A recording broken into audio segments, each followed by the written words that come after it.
bird just moving and looking around like to inspire me. Right? This is how weird this really? Never happens ever, as you can attest. So finally they go, all right, you go in on a Sunday, and if they don't book it today, they're not making the movie.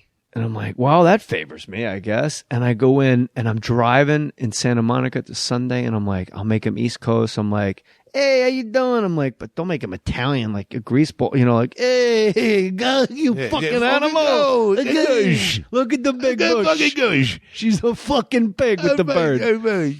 So I made his voice higher because he was cute, and I realized I was doing Buddy Hackett in the car. Yeah. And I go, oh my God, I got it. There's no one's getting this besides me. So I'm just driving there going, I wish I could fly.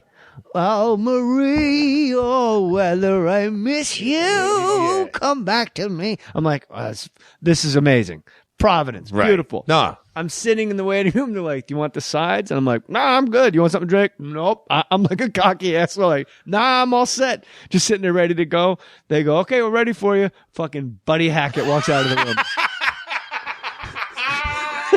And he goes, how are you, pal? Oh, my God. So then I got to go in the room and do Buddy Hackett after Buddy Hackett and do I act like a sociopath? Like, I didn't even know, wow, what do I know? Who's that old man that was in here? Oh, and then I got the job, and then me and him, and then I got a job acting in it as well, and I wrote on it, and then Hackett had a job like for 4 days being the owner of a pawn shop with me. And in between takes, he goes, I'll never understand how you got a job fucking doing me. And I go, it's one of those moments where like, you either stand your ground or this guy thinks you're a putt. I go, I think they just wanted a younger you. And he goes, fair enough. And then we were best friends. Wow. There's a scene in Paulie where it's Buddy Hackett, me, and the bird. And we're all talking. If you close your eyes, you have no idea who's talking. The bird's like, why don't we go to the racetrack, Artie? And he goes, shut up, you goddamn flying rat. I go, I think the bird's got a point, Artie. It's the same voice for all three guys.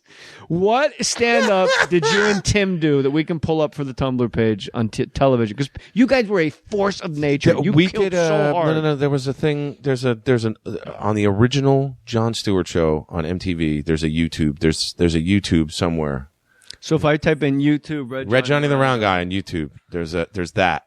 All right, that I know. I had to follow you guys. We were a tough act to follow, man. Yeah. Do you remember where I had to follow you guys? No. It was at the University of Maine. Wow, Red Johnny. How about I type in Red Johnny, boom. YouTube's like, I got you. Oh my God. Really? You guys at the 1994 Beach House? Oh, really? Yeah. Oh, that's ridiculous. Red Johnny the Round Guy, MTV Beach House. Oh my God, this is great. We'll definitely put this up on the Tumblr page at jmohr37. And it's Jon Stewart. He's sitting here with John Stamos. And exactly. That was Stamos. And then John DiMaggio. That's funny. And then some guy named Tim. Wow, that's impressive. I'm excited for people to watch this. To show how you guys were destructive. It was really, we just hit the marks. We just can't, with the TV, when we did the TV set, we had to really hit the marks. There was no like, it was just like, it was rapid fire. Yeah, it was rapid fire. When you guys were in the clubs, you would go up and just immediately start beatboxing and rapping, and you had a whole thing about who you were, how the set, I'm Red Johnny, he's the round guy, Yeah. We're going to be here for about 40 minutes. Yep. And it was a whole rap, but it was hysterical with sound effects and the whole thing. And like in that opening rap, and you were an exceptional beatboxer, and he was great at beatboxing. You were both great. Like, you were actually really good rappers, and you were great together. So as an audience member, like, you just see this guy come up with his fucking suit and his sleeves rolled up on his suit. That like mid-90s comic look.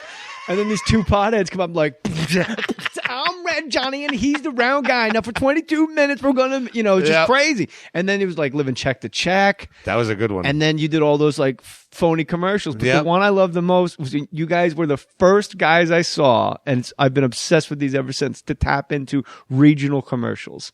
When a guy does have your wedding here at my beautiful place. Oh my God. And his little daughter's doing like twirls. Beautiful stylings. I've seen a lot. Otto and George did one after you guys, like, hello, I'm Dr. Pecoraro. Oh, really? And for an extra $50, I'll put my finger in your ass and whistle. But you guys did the actual commercial. Yeah. And I think it was Tim acted like the little guy's daughter twirling around in a circle. What beautiful stylings! That It was like a wedding hall, right? It was the Brooklyn Manor or something. Oh God, I can't remember now. Brooklyn, the Brooklyn Prospect Hall. Brooklyn Prospect Hall, come down, have a wedding here. Beautiful stylings. Stupid. They show all these different fountains. God, and shit. yeah, totally. Fountains and chandeliers. Maybe you like chandelier, fountain, or if you want to go big, a boat. Wonderful stylings. Beautiful stylings. Excuse me, beautiful stylings.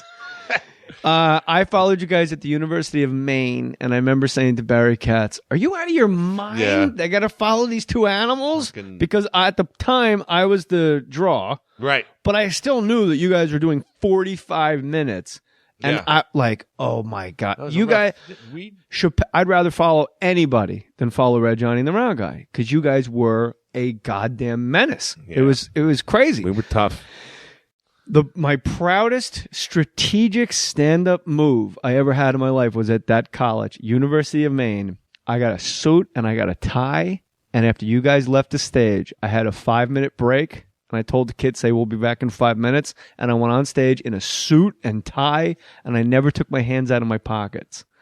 And I made believe I was Dennis Miller's one-man show, Mr. Miller Goes to Washington. And I did my whole act. And I don't think I ever moved them. Like, I never took a step to the left or a step to the right. Because I can't, what am I going to do? Walk back and forth on the stage? You guys are doing fucking cartwheels like Romanian gymnasts.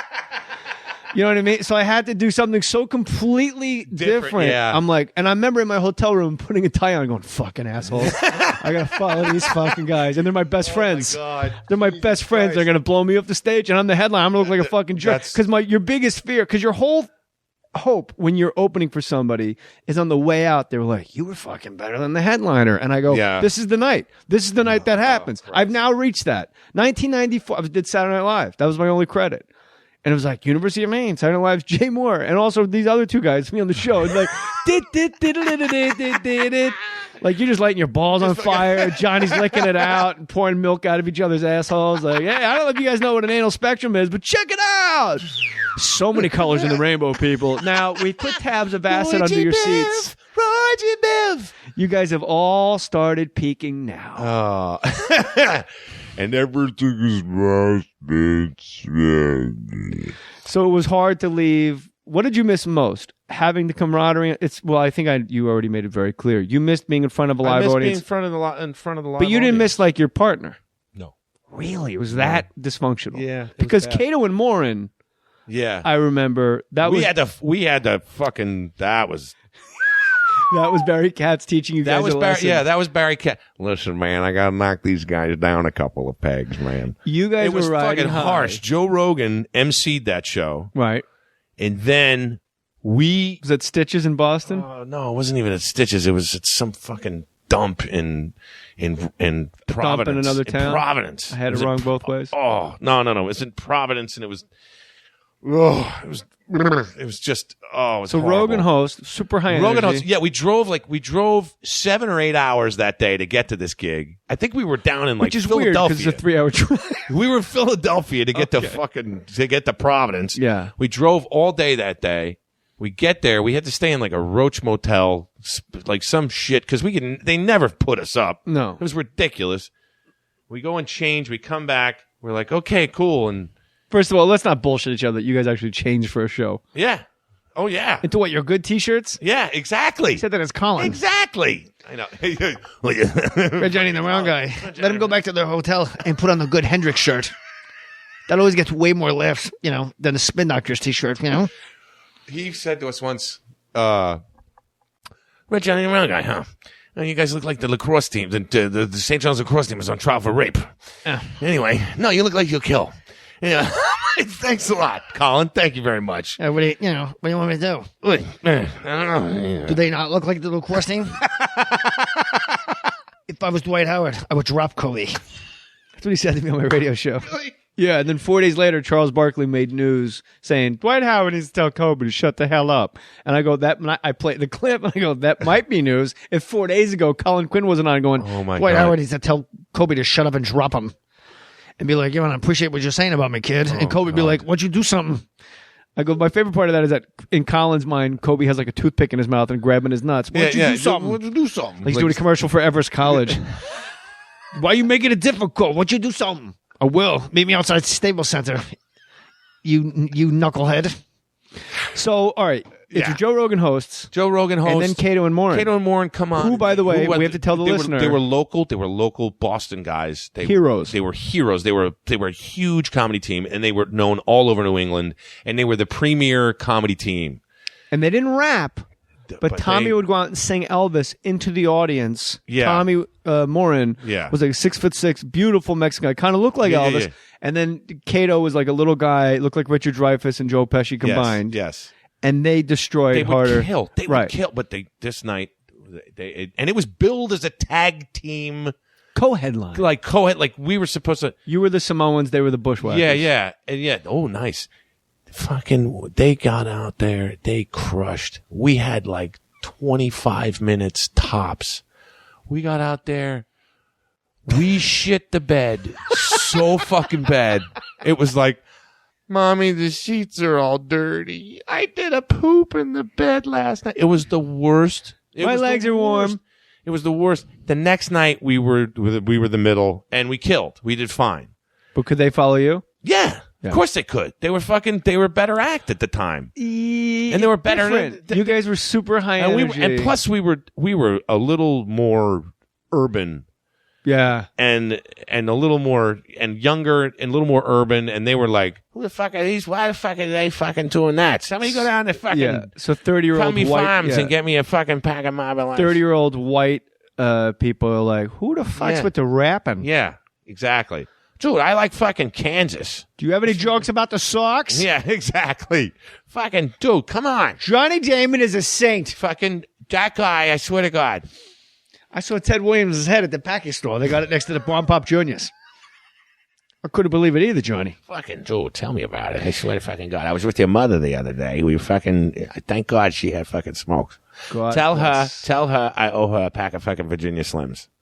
I wasn't going to smoke Virginia Slims. You got rocks in your head. What the fuck are you talking about?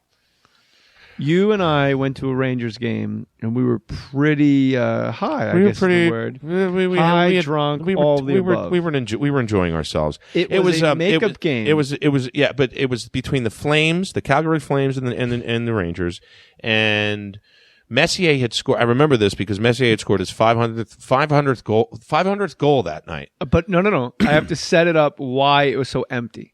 Oh. It was a makeup game because something happened at the Garden, like the ice was weird. So there was a Knicks game at 6 o'clock at night, a TNT game. So they had to jam the Rangers Flames game at 11 in the morning. It was like a makeup Father's Day thing, and it didn't come off on Father's Day. So basically, if you wanted to go to the real quick, if you wanted to go to, because it is important to the story, if you wanted to go to this game, you had to be in Manhattan. From Jersey, Connecticut, wherever you wanted, Long Island, you had to be in Manhattan, parked, ready to go, and in your seat. Like, they literally dropped the puck at 11 sharp. So there was literally 6,000 people in a place that holds 18,000 people. It was correct? empty. It was empty, and we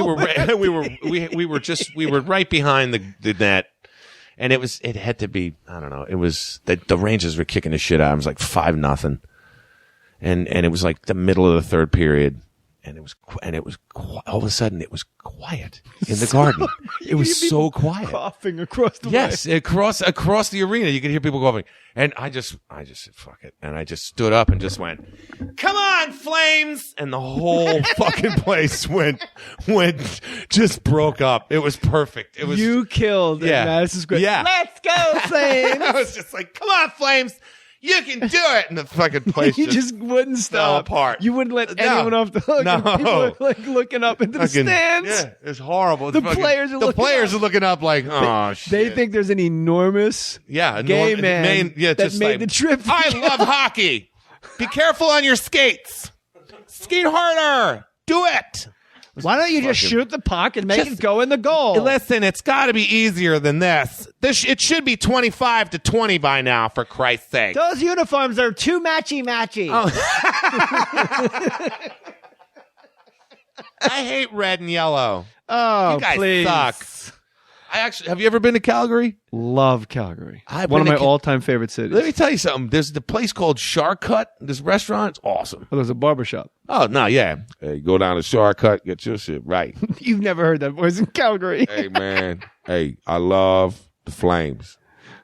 I love hockey. Hockey is